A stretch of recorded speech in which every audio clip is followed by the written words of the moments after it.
The Wyoming wind didn't just blow, it hunted. It sought out the gaps in the chinking of the log cabins.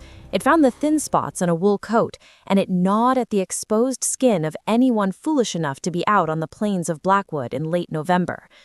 Inside the Carter homestead, the air was still, but the ground was not. It started as a vibration, a subtle trembling that rattled the tin cups on the supper table and sent fine dust drifting down from the rough-hewn rafters. Lily Carter, 25 years old and hardened by a lifetime on the frontier, froze with the spoon halfway to her mouth. She knew the chaotic rumble of a cattle stampede, and she knew the bone-shaking crack of thunder. But this was different. This was rhythmic. It was disciplined. It was the sound of iron-shod hooves hitting frozen earth in perfect unison. It was the sound of war. Her father, Samuel, dropped his fork. His eyes, usually warm and tired, went hard. "Douse the lamps," he whispered, grabbing the Winchester rifle from above the mantel. "Martha, get Noah under the table. Now." Lily moved to the window, her heart hammering against her ribs. She peeled back the corner of the oilcloth curtain and looked out into the dying light of the dusk. The blood drained from her face. The ranch wasn't just being visited, it was being besieged. A line of blue coats stretched across the horizon. US Cavalry, heavily armed, their brass buttons catching the last bloody light of the sun.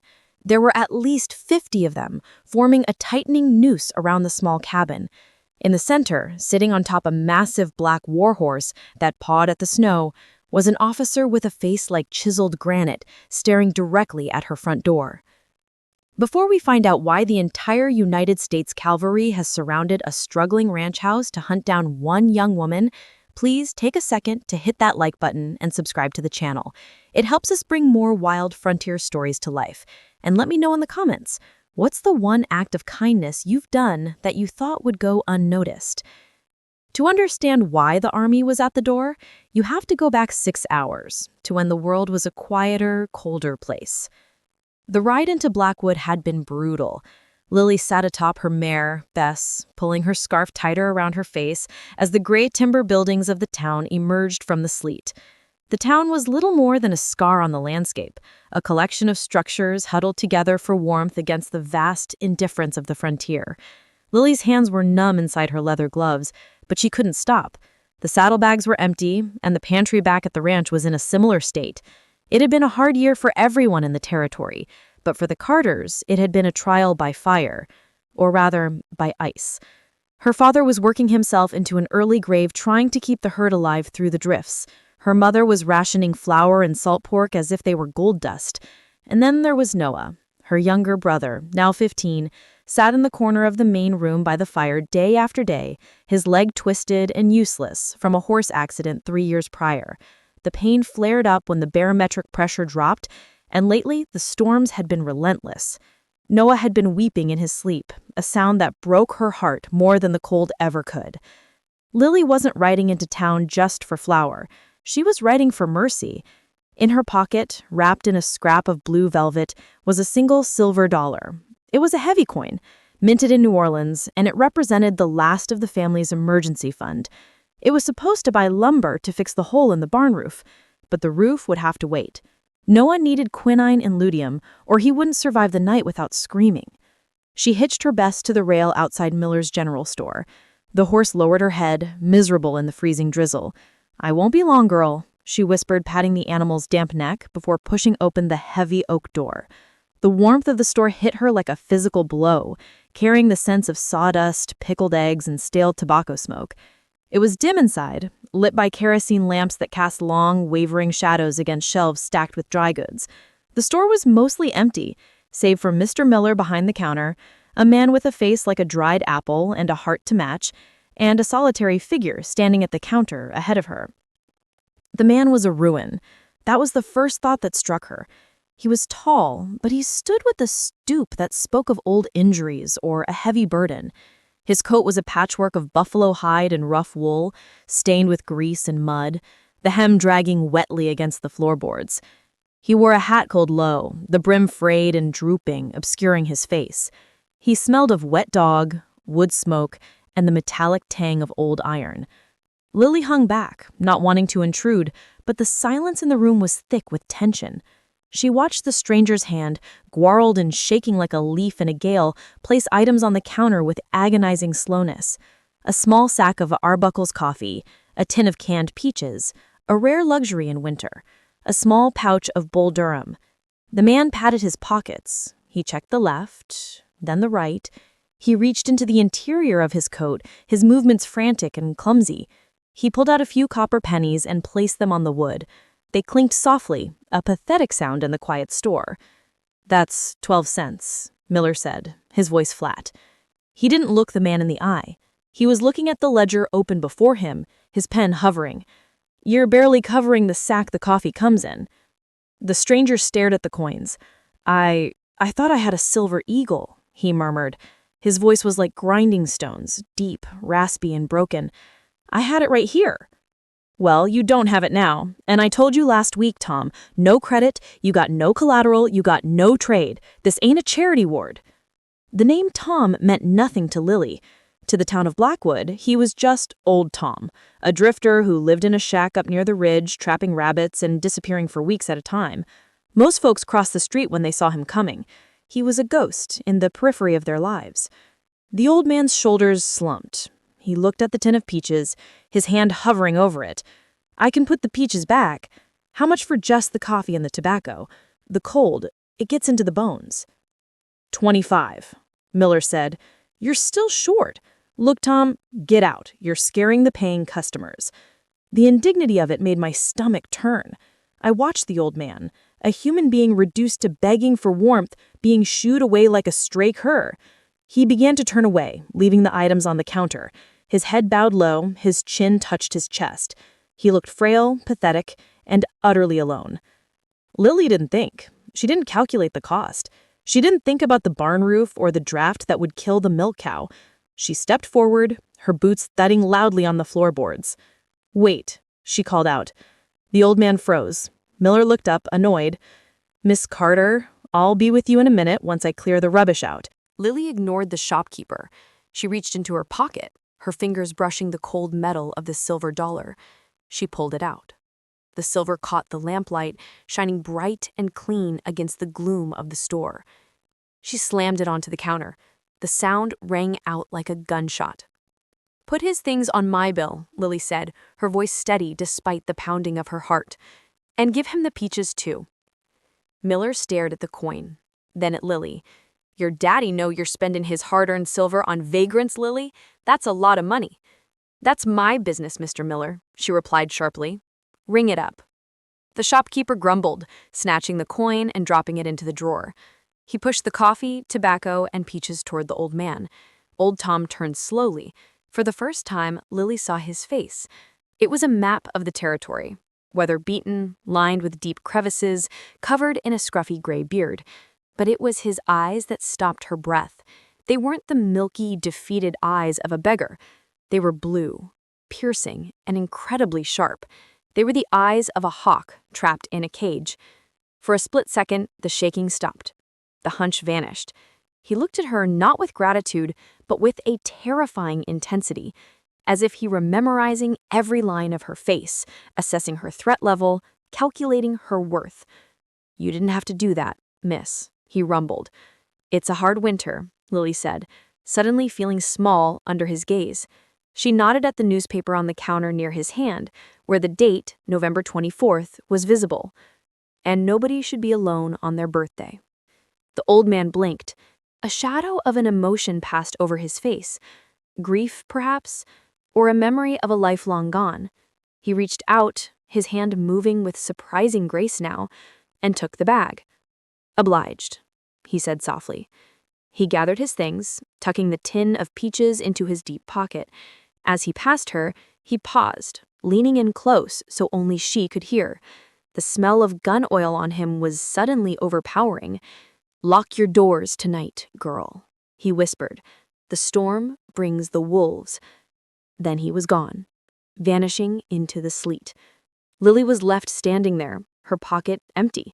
She used the few cents of change to buy a small bag of flour, but the quinine, the medicine for Noah, had to be left behind. She rode home with a heavy heart. terrified to tell her father she had spent their last real money on a stranger. Now, looking at the armies surrounding her house, she realized the old man's warning hadn't been a metaphor. "Samuel Carter," the officer's voice boomed over the wind. "We know you are in there. Send out your daughter or we will open fire." "I'm going out," Lily said, pushing past her father. "Lily, no," her mother cried, gripping her arm. "Look at them. They're here for war." "They'll burn the house with Noah inside if I don't," Lily said grimly. She looked at her father. "Keep the rifle ready, Pa, but don't shoot unless they shoot me." She opened a door and stepped onto the porch. The wind whipped her hair across her face, stinging her eyes. She stood tall, refusing to let them see her tremble. "I'm Lily Carter. What do you want with my family?" The officer, Major Rhodes, urged his horse forward until he was looming over the porch steps. Up close, he looked like a man who enjoyed his work too much. His uniform was pristine, his saber polished. "We don't want your family, Miss Carter," Rhodes said, his voice smooth and dangerous. "We want the man you made contact with today, the man posing as a beggar." "I bought a drifter some peaches. Since when does the United States Cavalry mobilize a regiment for a grocery bill?" "That man is no drifter," Rhodes said, leaning down from his saddle. "His name is Thomas Calloway, but in the war, they called him the Butcher of Shiloh. He's a traitor, a spy, and a cold-blooded killer who slaughtered his own unit to steal a military payroll. He's been hiding for 10 years, and today, you led us right there." Lily felt the world spin. The shivering old man, a mass murderer? I didn't know. He was shaking. He couldn't even pay for his coffee. "It was a disguise, Miss Carter," Rhodes said intently. "Calloway is a master of infiltration. If he was shaking, it's because he wanted you to see him shake. If he looked weak, it's because he wanted to be underestimated. He uses people, and now he's using you again." Rhodes reached into his tunic and pulled out a piece of brown butcher paper. It was wrinkled and stained with grease. "He left this," Rhodes said, "at the store, tucked into a barrel of apples right after you left. One of my scouts found it. It's addressed to you." He handed the paper to Lily. Her hands shook as she took it. Written in charcoal, and a hand that was elegant and steady, not the scrawl of a trembling old man, were words that made her blood run cold. "She reminded me what we fought for.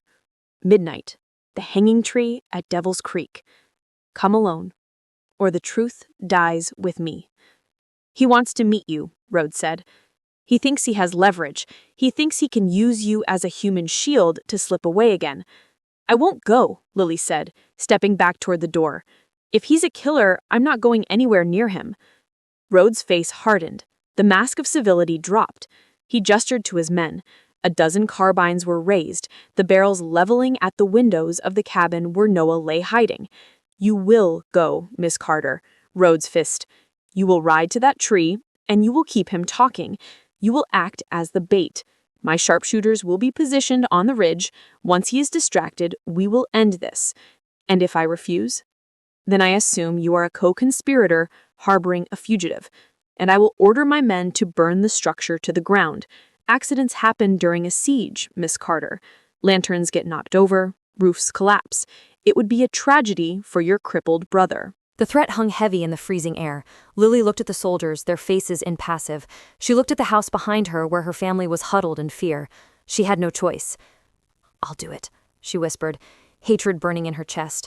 "But if you hurt my family, I'll kill you myself." Rhodes smiled, a thin, cruel curving of his lips. "Saddle her horse." The ride to Devil's Creek was a descent into the underworld. The snow had stopped, but the fog had rolled in, thick and suffocating, reducing the world to gray shadows and distorted shapes. Lily rode best slowly, her lantern swinging from the saddle horn, casting a pale yellow circle of light that barely penetrated the gloom. She felt the weight of the major's eyes on her back. She knew the soldiers were out there, moving silently through the brush, rifles trained on her. She was walking into a trap, caught between a monster who slaughtered his own men and an officer who threatened to burn children alive. Devil's Creek was a dry riverbed, scarred by flash floods and lined with dead cottonwoods. The hanging tree stood in the center, a massive, lightning-struck oak that looked like a skeletal hand clawing at the sky. Legends said outlaws had swung from its branches in the early days, and the place had an aura of malice that made the horses nervous. "Best we need," and danced sideways. Lily shushed her, patting her neck. "Easy, girl, easy." She reached the tree. It loomed over her, the branches groaning in the wind. "Mr. Calloway," she called out. Her voice sounded tiny in the vast darkness. "I'm here." Silence. Then the distinct, metallic click of a hammer being cocked. "Don't turn around," a voice said from the darkness. It wasn't the raspy voice of the beggar. It was deep, strong, and commanding. "Did you bring them?" "They followed me," Lily said, tears stinging in her eyes. "Major Rhodes, he's on the ridge. He has 50 men. He says you're a butcher. He says you killed your own unit for a payroll." "Is that what he said?" The figure stepped out from behind the trunk. Lily gasped. Gone was the stoop, gone was the shaking. Thomas Calloway stood 6 feet tall, his back straight as a ramrod. The tattered coat was open, revealing a clean revolver tucked into a holster at his hip. He was smoking the tobacco she had bought him, the cherry of the cigarette glowing red in the mist. He moved with the lethal grace of a panther.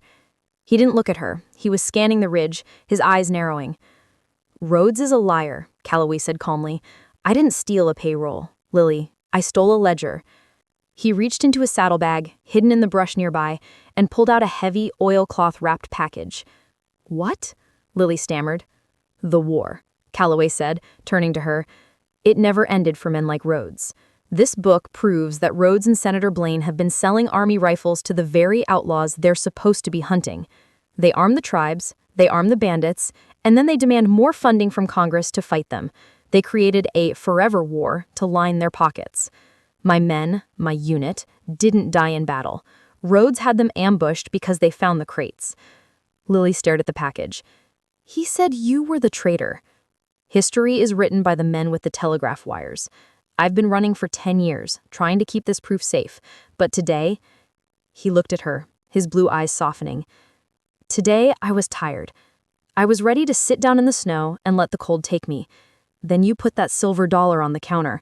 You gave up your family's safety for a stranger. You reminded me that there are still decent people worth dying for." He shoved the heavy book into Lily's hands. "Take it. Ride east. Don't stop until you get to the US Marshal in Cheyenne. He's the only one not on Blaine's payroll." "What about you?" Lily asked, gripping the leather binding. "You can't stay here. There's 50 of them." Calloway smiled, a grim, wolfish smile. He drew his revolver. "I'm the distraction." "No!" Lily cried. "Go!" Calloway roared. Suddenly, a gunshot cracked through the air. A bullet tore into the bark of the tree, inches from Lily's head. "They're here!" Calloway shouted. He slapped Bess's flank hard. "Ride, girl, ride!" As Bess bolted into the darkness, terrified by the gunshot, Lily looked back. The ridge had erupted in fire. Muzzle flashes lit up the fog like lightning. She saw Thomas Calloway standing his ground, firing back with terrifying precision. He wasn't hiding anymore. He wasn't running. The ghost of Shiloh had returned for one last war. Lily rode until the horse was foaming. She didn't stop for the cold. She didn't stop for the fear. She rode through the night, the sound of distant gunfire fading behind her, replaced by the howling of the wind. She reached Cheyenne 2 days later, half frozen and delirious. She marched into the marshal's office and slammed the ledger onto his desk. The trial that followed was the scandal of the century. The contents of the ledger triggered a firestorm in Washington. A senator was indicted, 2 generals were court-martialed, and Major Rhodes was arrested for treason and conspiracy. The narrative of the Butcher of Shiloh was exposed as a cover-up. But Thomas Calloway was never seen again. The Army reports say he died in the canyon, overwhelmed by enemy fire. They said his body fell into the swollen creek and was washed away. But despite weeks of searching, no body was ever found. No hat, no coat, no gun. Just footprints leading to the edge of the water, and then nothing. Lily returned to the ranch. The reward money for turning in the ledger was substantial, enough to pay off the mortgage, fix the barn roof, and send Noah to a specialist in Chicago who performed a surgery that allowed him to walk again. Life returned to normal. The seasons changed. The wind still blew, but the fear was gone. 3 years later, on a warm spring morning, the stagecoach driver dropped a heavy crate on the Carter porch. "From Mexico, ma'am," he said, tipping his hat. "Paid in full." Lily pried the lid open with a crowbar. The sweet, heady scent of fruit filled the air. Inside were 24 perfect ripe peaches, nestled in straw. And at the bottom of the crate, wrapped in a piece of velvet, was a single silver dollar. It had been polished until it shone like a star. Wrapped around the coin was a note. The handwriting was elegant, steady, and familiar. The debt is paid.